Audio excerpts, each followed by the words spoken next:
probably this is a moment where Amit Shah, with his own actions, with his own doing, has unfolded before the entire nation that he was never a Chanakya. It was a no Chanakya moment for Amit Shah.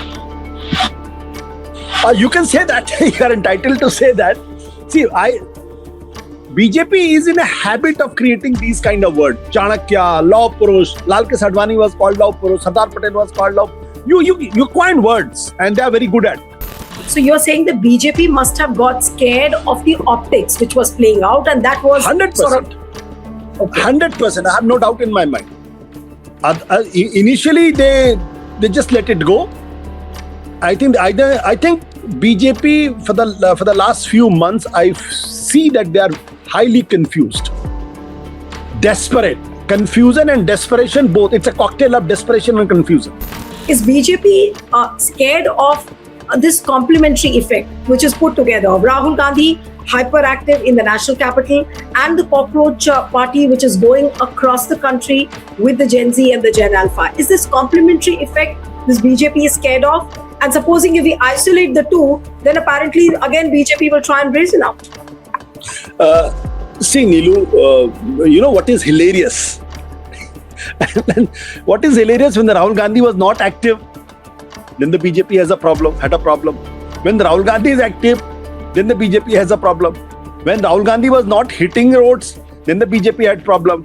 Now when the Rahul Gandhi is hitting roads, then the BJP has a problem. So that's what I'm saying. BJP doesn't know how to handle this creature called Rahul Gandhi.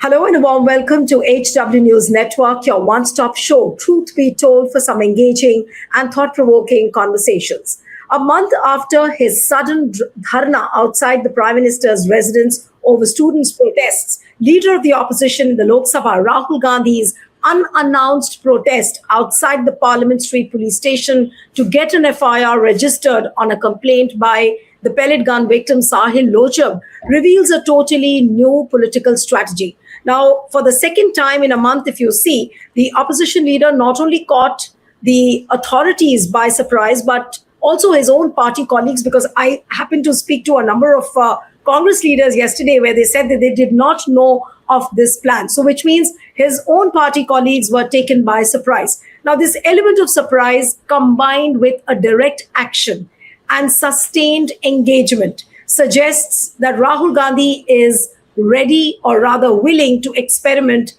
with a new political playbook. Now, how is this really going to help Congress, or will it help Rahul Gandhi alone? That's a point of debate, because if the others in the party were not in the know, this was totally Rahul Gandhi's strategy to step up the action outside the Parliament Street police station. But how does it help Congress? How does it help the opposition? Are BJP and rather Prime Minister Modi and Home Minister Amit Shah, are they really on the back foot? Because this was a government which was known to brazen out any sort of crisis. But this time it at least shows seemingly that there's no getting their way around. So joining me this evening is senior journalist, author, and political commentator Ashutosh joins us on Truth Be Told. Thank you so much, Ashutosh, for joining. And you're welcome, Ashutosh. Always a pleasure having you on the program. And my first question is related to this drama, the high voltage drama which unfolded outside the Parliament Street police station. Many in the Congress also did not know about it. What does that go to show? See, I'm really amused. Because I find it very difficult that how Mr. Narendra Modi or Amit Shah, they are also equally unable to understand what is this Rahul Gandhi phenomenon. So they are just clueless. They do not know what to do. See, there was no issue at all. Seriously speaking, there was no issue at all. The leader of opposition has gone to the Parliament Street and wanted to lodge an FIR on behalf of on behalf of a student, 19 years old, and whom the police was refusing to lodge FIR. And this just needed another 2 minutes. but that 2 minutes stretched on for another 8 hours. So why the police was refusing to lodge an FIR?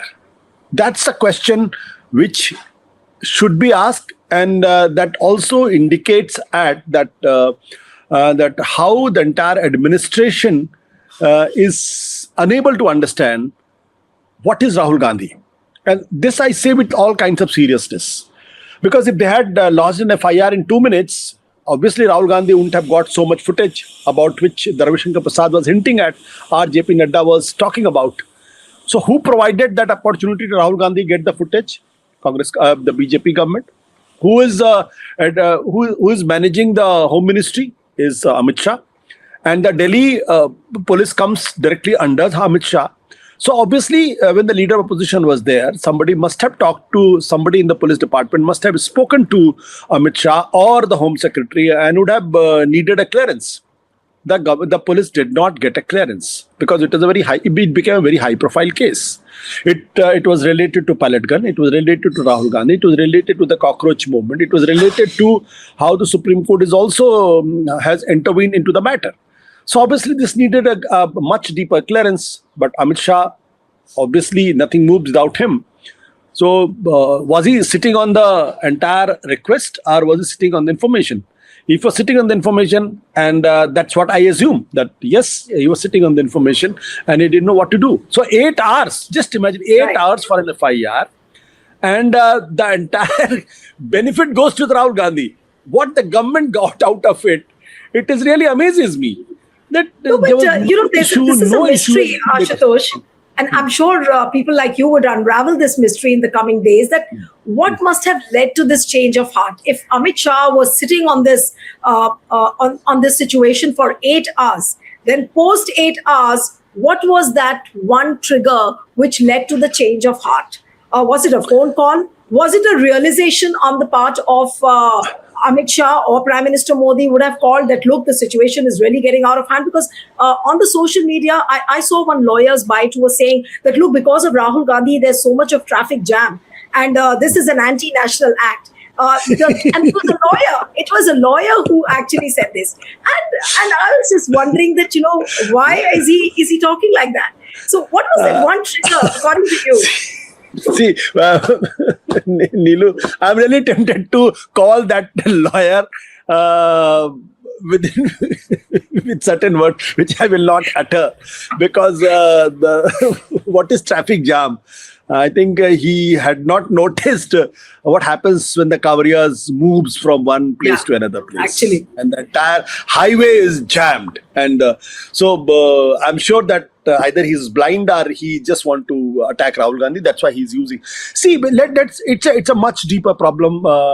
And it is much deeper problem for the simple reason, because every ideology has a very involuntary response. Involuntary response in the sense because, and this is what exactly happens. Look at when the cockroaches assembled at Jantar Mantar. For almost a month, you did nothing, no communication, no talking to them. And you tried to evacuate them. You tried to brazen out by calling them anti-national, anti-social, all kinds of words were used by the senior ministers of the cabinet and the senior leaders of the party and the RSS. And finally, what happened? Finally, you had to surrender your minister. Finally, you had to engage with those leaders whom you thought were kids, and they are kids. At least I can call them kids. So you were called Chanakya. So the Chanakya must have anticipated much before the event unfolded. So either you are Chanakya or you are no Chanakya. And I think that the Chanakya is really undoing himself. Because you had to surrender your minister, cabinet minister, a senior minister. If you had engaged with the students much before what unfolded on 20th July, probably you would have saved your minister. You would have saved the anger which has suddenly become very powerful. You're making a significant statement, Ashutosh. You said that probably this is a moment where Amit Shah, with his own actions, with his own doing, has unfolded before the entire nation that he was never a Chanakya. It was a no Chanakya moment for Amit Shah. You can say that. You are entitled to say that. See, BJP is in a habit of creating these kind of words. Chanakya, Law Purush, Lal Krishna Advani was called Law Purush, Sardar Patel was called Law. You coin words and they are very good at. But जिसे कहते हैं ना कि वो क्या कहते हैं खाने का मजा तो जब खाना पूरी सामने आ जाए तभी होता है. What is called pudding? The fun of eating is taste of the fruit is in the is in eating. Yeah. Eating. So issue is when the events unfolding, when the crisis became big, where was the Chanakya? What was he doing? Let's forget it. Everybody can make a mistake. You made a mistake. Agreed. You made another mistake. You were coming to the parliament from 20th July to the 12th August. You were coming to the parliament. You admitted that you were coming to the parliament, but you didn't have the courage and conviction and the guts to face the parliament. You didn't come to the southern. You didn't come to the house. Why? And suddenly they realized on 10th and 11th that this will go down in history where the Prime Minister and the Home Minister both abdicated their responsibility, had no courage to face the parliament. So they appeared for a few seconds and then disappeared. Was it good for them? No. The statement which Rahul Gandhi wanted him to make, he should have come to the parliament. He should have made a 3-line statement and said, whatever has happened on the at Jantar Mantar, we are looking into the matter, and whosoever is found guilty will be punished. Simple. This much statement was needed. Then they didn't. So that was the second mistake of the Chanakya. Now the third mistake of the Chanakya, and this like OTT series, one after another, one after the another. So on Rahul Gandhi goes to the Parliament street. He wanted to grab eyeballs. He wanted to attract youth. He wanted to convey to the youth, look, I'm the only one who's fighting for you. Nobody else is fighting for you. BJP is hell-bent to crush you. I am fighting for this boy who is injured by the pellet gun. And I am here to sit till the government lodges an FIR. So 8 hours. So suddenly somebody would have told him, Amit Shah, in his ears that, look, Rahul Gandhi is getting a lot of eyeballs and it's getting out of hand. And this is giving a message to the youth and to the Gen Z, Gen Alpha, Gen Beta, that BJP is not even allowing to lodge an FIR, which is not a fundamental right, but it is a statutory right of every citizen in the country. If so you're saying the BJP must have got scared of the optics which was playing out, and that was 100%. Sort of, okay. 100%. I have no doubt in my mind. Initially, they just let it go. I think BJP for the last few months, I see that they are highly confused, desperate. Confusion and desperation both. It's a cocktail of desperation and confusion. Why I'm saying confused? Confused because BJP under Narendra Modi and Amit Shah is not used to facing these kind of situations. They believe they have operated, functioned, worked in a very controlled environment where things are under their control, when they exactly know what is going to happen, what is not going to happen. So it's like a student who's appearing in an exam, and he is quite certain that these 5 questions are going to come, and he's very confident about them. He can deal with those 5 questions. But if he goes to the examination center and finds that those 5 questions are not there, so what to do? He gets confused, and he doesn't know how. And once he gets confused, then he wastes some time here and there. And as the time passes, he realizes that the time is slipping away from him. It is not good for him. So he gets desperate. This is exactly what is happening. And I'm saying that Narendra Modi, Amit Shah, they are used to certain kind of political ecosystem, certain kind of political environment. And when things goes beyond those, what they have thought or predicted or operated upon, then they do not know what to do. So at one point, you can explain this as an involuntary response because a structured ideology has a certain response. And for them, anybody who disagrees with the ideology, who disagrees with their viewpoint, automatically becomes an enemy. That shows that the BJP and their ideology does not have a democratic bone in their body. Because if you're democratic, you will respect others' viewpoint. Even if you disagree with them, extremely critical of the viewpoint, you will not try to insult them, or you will not consider them as an enemy. But here, the structured ideology in their involuntary response believes and thinks that anybody and everybody who disagrees with them or doesn't conform to their work culture is the enemy. And then when you consider somebody enemy, you try to annihilate. And this is what exactly happens when the Rahul Gandhi reaches to the Sansad Bhavan. Let me just say another 10 seconds. When Rahul Gandhi reaches that 10 seconds, they immediately thought, who the hell is this? I'm not going to surrender to this fellow. Let him go to hell. But as time passes, he realizes that he's gaining traction. And then he gets a sense that the system under Narendra Modi and Amit Shah, the system gets a sense that if this continues for a long time, they will politically lose. And that's when the desperation sets in.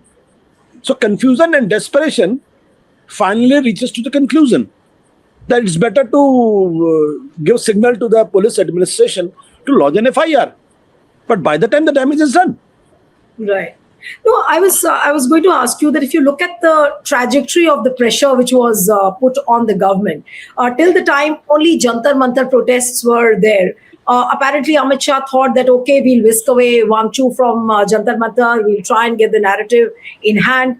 That backfired. But when the complementary effect, along with Rahul Gandhi, came in, that's when the government, I think, started crumbling. First was the 7 Lok Kalyan Marg movement. Then came this Parliament Street police station. So is BJP, because, and what we are seeing all around the country is also questions being raised by the Gen Z and the Gen Alpha. And now it is reaching the rural hinterlands where children are asking for accountability in schools. But even then, what my question is that, is BJP scared of this complementary effect, which is put together of Rahul Gandhi, hyperactive in the national capital, and the cockroach party, which is going across the country with the Gen Z and the Gen Alpha? Is this complementary effect this BJP is scared of? And supposing if we isolate the two, then apparently again BJP will try and brazen out. See, Neelu, you know what is hilarious? What is hilarious, when the Rahul Gandhi was not active, then the BJP had a problem. When the Rahul Gandhi is active, then the BJP has a problem. When Rahul Gandhi was not hitting roads, then the BJP had problem. Now when the Rahul Gandhi is hitting roads, then the BJP has a problem. So that's what I'm saying. BJP doesn't know how to handle this creature called Rahul Gandhi. That's a fundamental problem. And to answer your question, see, it's a very heartening to see that a system which was hijacked, the system which was fully controlled, and everybody was supposed to behave the way the top guns wanted them to behave, and they succeeded up to a point. Now, here comes a situation, and this comes a situation in every under every authoritarian system, because finally there is a gap between the delivery and the promises made. So you promise moon, you wanted to make India Vishwaguru and something like that. You promise that India has arrived. You promise that everybody will have a job in this country. There will be no issues, no problems. But what the people are facing today is a serious economic hardships. So when there is a gap between the promises made and the delivery, that is when the civil society gets active. Because you can see a murmuring in the civil society. The political class, the opposition will always create a problem for the government.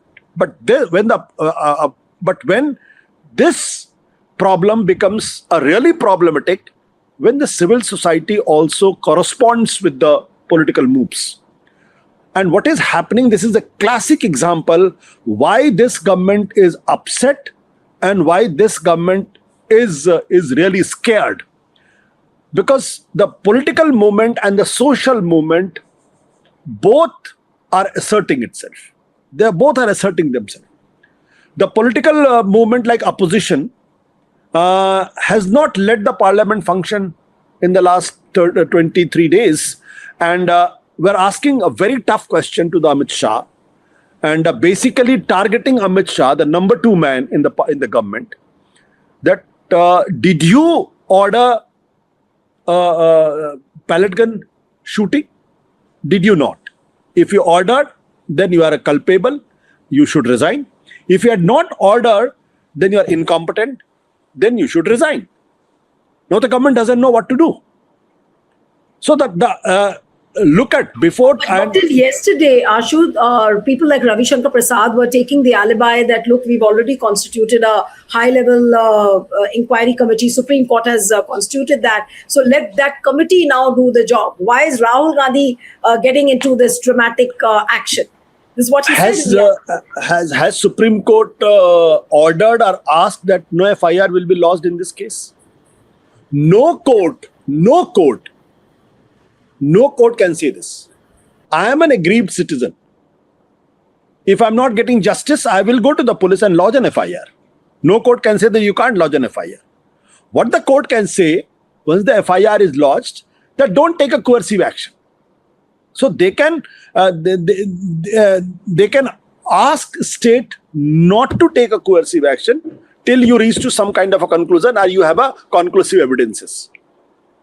But citizens' right is always protected by the by the Supreme Court. And if Supreme Court has asked for a committee to investigate, but Supreme Court has not asked that don't lodge an FIR. And this boy has been going to the police station for the last how many days? According to the press conference, more than 2 weeks. When the committee was not even formed by the Supreme Court.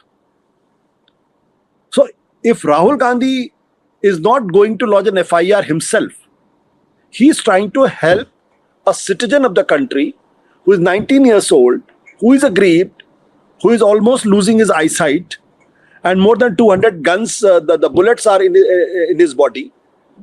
And if he is asking questions to the system that I have been aggrieved by the state, those who are responsible for this, they should pay. Investigation should happen. If the police has lodged an FIR much before, Rahul Gandhi had no reason to go to the police station. So Rahul Gandhi only helped that boy to get FIR done. Now, if the BJP has a problem with this, then the BJP looks like what? Has not done the homework. If Rahul Gandhi was there to do a drama, then why after 8 hours, police is lodging an FIR? Right. No, undoubtedly, Rahul Gandhi has bared the entire governance system, the model on which Modi and Shah were working. In fact, all tall claims they've been making that, look, what we've done in last 12 years, no other government has done. All that has fallen flat. But coming to Rahul Gandhi factor, now, would you call this a Rahul Gandhi moment? Or Ashutosh, you would say that this is a Congress moment? Because it's important to understand this from your perspective. See, you can't disentangle Rahul and the Congress party. This is the new Congress. See, every political party when it touches the abyss, so they have the party concerned has to resurrect itself. In the process of resurrection, the party changes because the party had gone to such a bad state in 2014 and 2019 because the party was following certain values, party was following certain issues, and unless you get out of those issues and those things, how will you resurrect yourself? How will you change yourself? How will you redeem yourself? So the Congress had a problem since the days of Indira Gandhi, that all kinds of darbaris had nothing to do with the grassroots politics and the state politics, and they were living in their comfort zones, and this continued for a very long time, and suddenly they got a jolt in 2014. Now Rahul Gandhi also took some time to understand what has hit Congress party, and then he realized that the Congress cannot move if these 70 plus leaders are still there, because they have lived into different comfort zones. Now the time has come when the party is facing an existential crisis. If they are fighting the existential crisis, you need to have a fighting brigade which can brazen out, which can fight out. We're not worried about their careers. We're not worried about the batons. We're not worried about going to the jail. So you need a battle-hardened workers. and battle-hardened team. Rahul Gandhi, up to a certain extent, has succeeded in that. I'm still not saying, see, those senior leaders who must have, you had spoken to them, I can bet on it, they must be in 70s, or 75, most of them. So the curse of the curse which has hit Congress party is not is partly also because of the Hindutva and partly because of these 70 plus leaders. The party has no other option than to get rid of these 70 plus leaders. They cannot fight. Party needs a new DNA. Party needs a certain new core values. Party needs a battle-hardened warriors. Like Mahatma Gandhi reinvented Congress party when he came to India in 1915. The Congress before him was a party of petitions. Mahatma Gandhi changed that party of petition into the party of revolutionaries. If the Congress has to win battles with the BJP, Hindutva and RSS, because it's a Goliath. It's what's biggest political party, what's richest political party, the two of the richest billionaires are supporting this party. So party has everything. Now the party has government in almost 18 states and along with the allies 22 states. How will you fight with something like this? And then they are guided by a utopia called Hindu Rashtra, which is also galvanizing them. And in 100 years' time, first time they got an opportunity to claim that Hindu Rashtra. So to fight with a force like this, you can't fight with chickens. You need to have bulls. Right. You know, and so in this process, people will have problems. People who have lived in 70 years, they will always, अरे ये क्या कर रहे हैं, बच्चों का काम कर रहे हैं, ये राहुल गांधी तो यार ये देखो ये कैसे टी शर्ट पहन के घूमता है, ये तो कांग्रेस, ये तो राजनीति की ड्रेस नहीं है, ये राहुल गांधी तो पता नहीं कैसे बैगी पैंट्स पहन के घूमता है. All kinds of frivolous things will be said. And they are raising the issue of Vande Mataram. I think the Congress is so confident today under Rahul Gandhi that they have got guts to say we will read only 2 paragraphs, come what may. See, this is not, and then Congress is so confident under Rahul Gandhi that Mr. Amit Shah, you have to answer the question or you have to resign. This, you cannot get away with this. Tell me who has ordered shooting by pellet. This confidence was not there earlier. And because of the decisiveness and also the change situation, Congress is getting traction on the social media.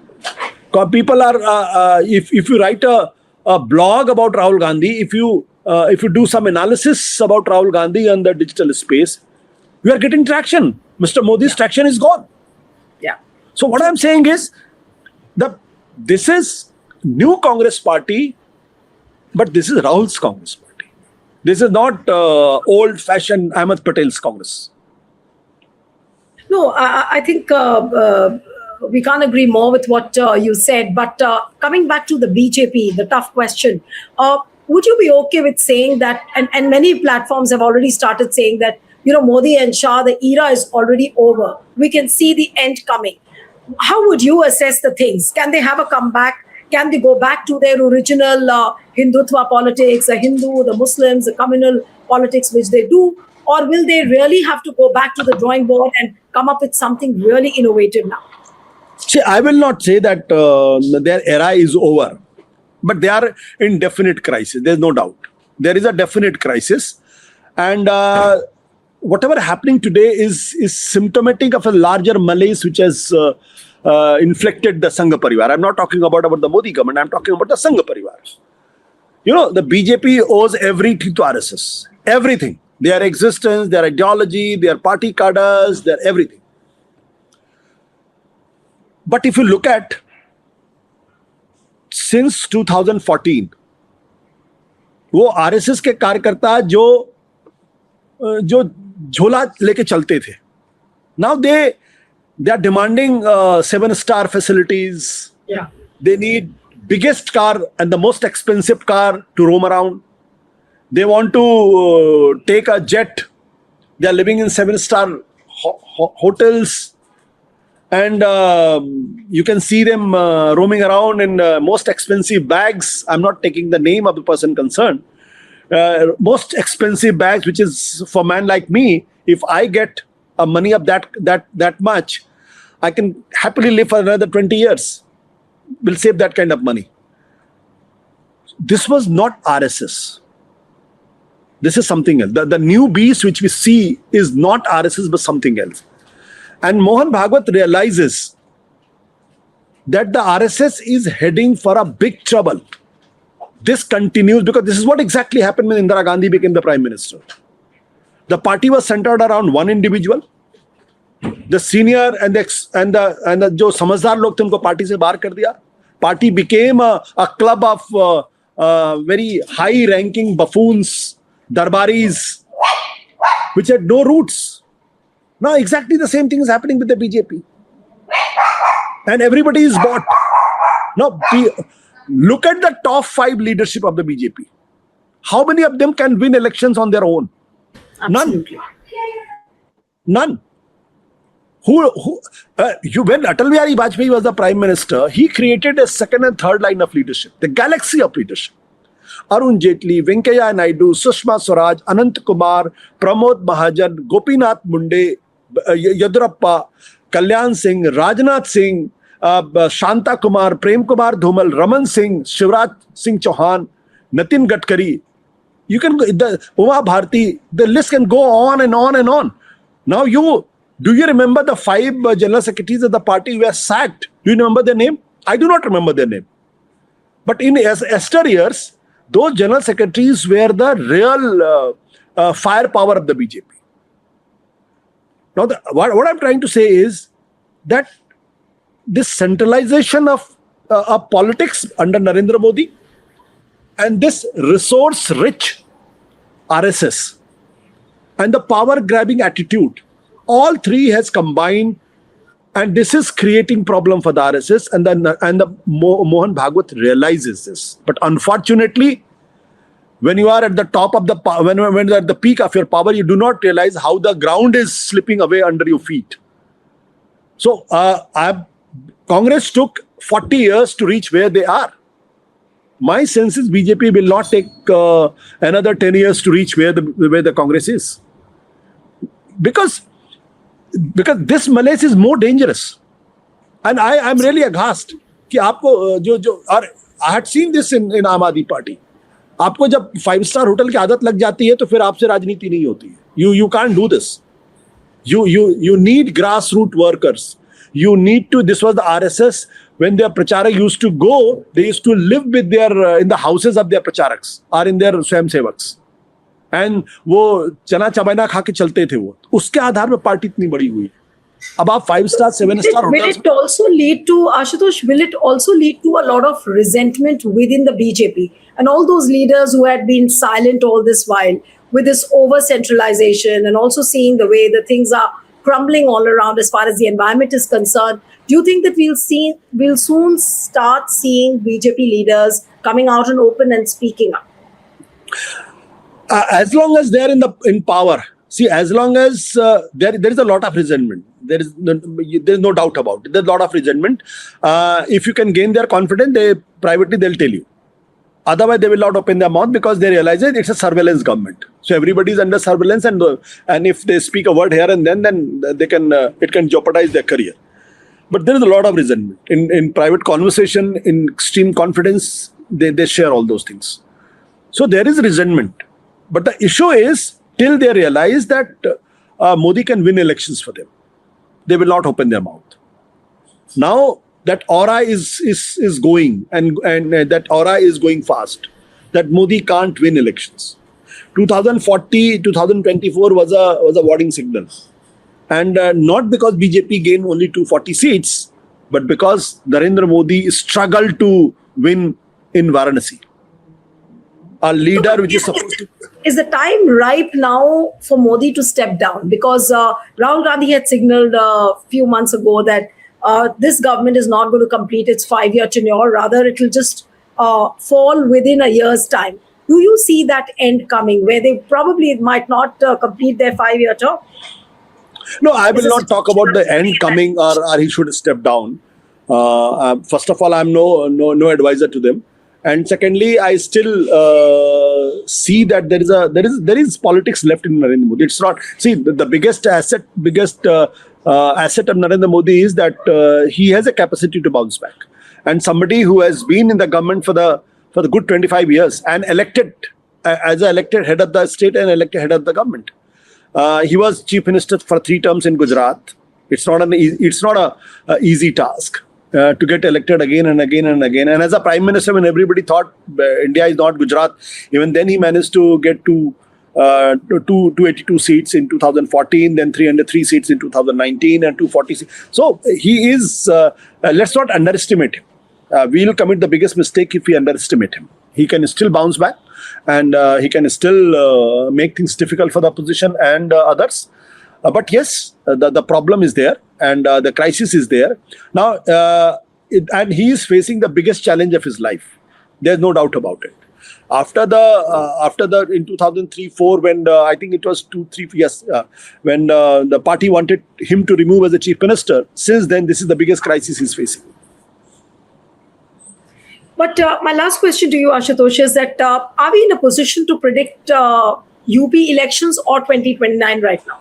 Or is UP difficult to predict at this point of time? Because many people have started coming out with small surveys which have said that, there'll be an India alliance government, or it's going to be Samajwadi Party. Various surveys have already started coming for Uttar Pradesh and 2029. You and me, we both are journalists. So obviously we are not into the business of prediction. What will happen?